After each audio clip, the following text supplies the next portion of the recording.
Okay, I gotta be honest for a moment now. While I really enjoy Cartithia and her best in slot team that I've been using for a little while now, holy shit, the visual clutter. Like, what is going on? I've never given high difficulty hologram fights a chance yet in Wuthering Waves, but I feel so compelled not to do it, because I don't want to get pissed off dying to something that I couldn't even see.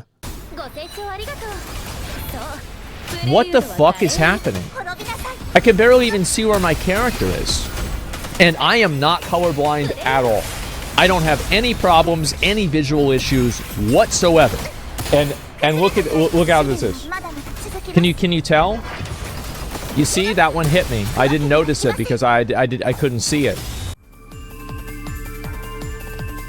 I would like to remind everyone one very important thing about gacha games right now at the start of the video. Gacha games are classified as such by their monetization systems, not their gameplay offerings. Games that reside within this genre have indeed been evolving rapidly since 2020, with the formerly named company MiHoYo blazing a trail into a new age of gacha games, attempting to resemble something closer to your typical retail boxed video game, though with many of the legacy systems expected in gacha games remaining. With that being said, however, their business practices have not seen much change in most of these newer titles following the release of Genshin Impact. Hoyo's popularity had a secondary effect, in that they managed to standardize monetization systems and business models by way of Genshin's success, and anchored those business guidelines through their subsequent titles.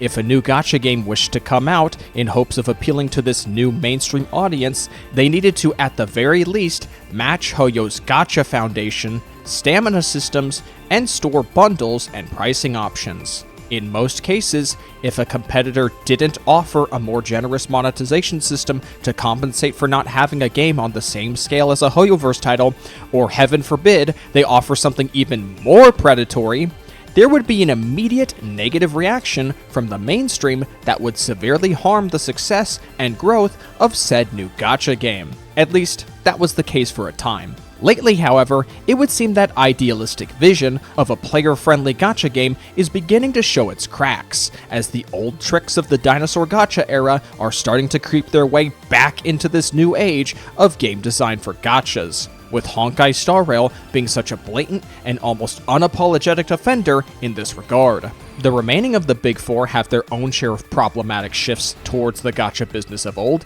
but are nowhere near HSR in severity. However, they should still be carefully monitored and called out whenever old habits start to crop up before things get out of hand. Following the release of Honkai Star Rail version 3.2 and the celebration of the game's second anniversary, Hoyoverse decided to go completely mask off and throw as many opportunities to squeeze money from their players at them as they possibly could. Intrusive pop-ups to direct you to spending money, a spending event that cannot be progressed without topping up, deceptive marketing tactics, multiple new bundle options, and of course, the Casterus Global Passive.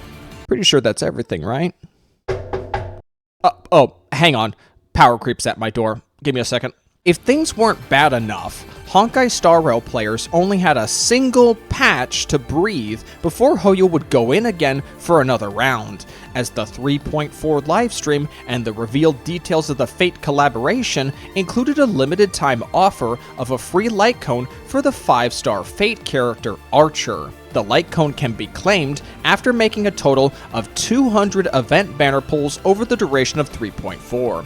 All the while, standard banner pulls cannot contribute to the counter, and the pull total has already been data mined for version 3.4, with only 90 pulls being confirmed for free-to-play players, and less than 130 for subscription and Battle Pass owners. They also thought this garbage-ass Firefly skin was worth selling to people. Give me a second, guys. I'm gonna activate the girl's Frontline 2 shill inside me. One moment. Alright. This is Firefly. This is Firefly with the schoolgirl skin. Okay, you following? Alright. This is Vector.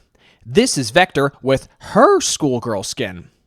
Notice how much of a difference this is to Vector's default outfit when compared to what Firefly has to offer? Oh yeah, you can also buy unique pieces to change how the skin looks, so don't try to tell me your shitty top and skirt recolor is worth the asking price. Sleepy? Do it to her.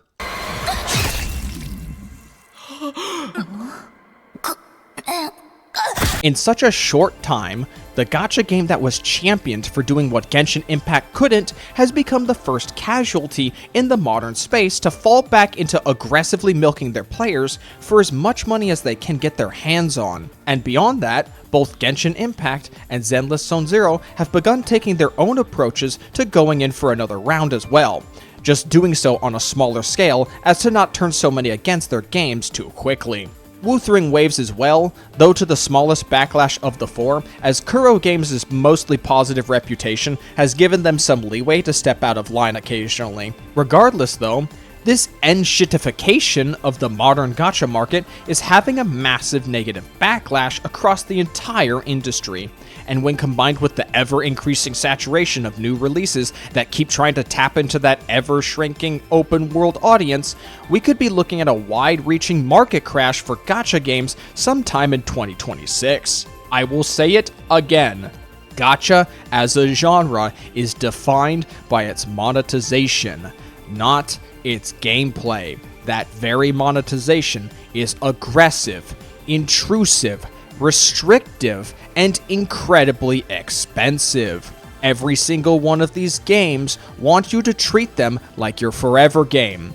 A state of mind for dedicated players which works at its best when players actively want to continue to play a game, not when they feel forced or compelled to. Creating an artificial environment where a player is compelled to keep playing for reasons beyond their personal enjoyment creates such a toxic relationship that's foundation is not conceived from fun, but fear of missing out. And when you have over a dozen games that want you to play them forever, with no regard at all for the other games they share a space with that are asking for the same things, players will simply opt to play a select few and condemn the rest to oblivion. And when that happens, no doubt many gachas will fold underneath the ballooning development costs, as a game made under such extremes cannot exist without profit margins that can match those very extremes. And no, it is absolutely foolish to believe a functioning human being will just add one more gacha to their daily routine. Fob Master should not be the romanticized end goal of a gacha player. Keep your game count to 3 or 4 at most, remember to hydrate, practice good hygiene, and fill out that damn job application already. And with that, I have said all I really wanted to about the ever-growing issue of monetization systems in the modern gacha space. Years ago, I used to be quite the whale in those first 2 years of experiencing Genshin Impact. After I had quit the game, however, I've never reached the same heights in spending as I ever did in future gacha experiences. And as these games are getting more and more aggressive with their business practices, I'm glad to have gotten out when I did before I found myself in too deep. If you want to see some tangible, real evolution within this space, it has to come not from improving the gameplay, it has to come from improving the monetization systems. If you have ever played Granblue Fantasy Relink, then you would know that the true end goal for any gacha game should be to simply stop being a gacha game. But until then, this has been Arikado Zodan, and I'm clocking out.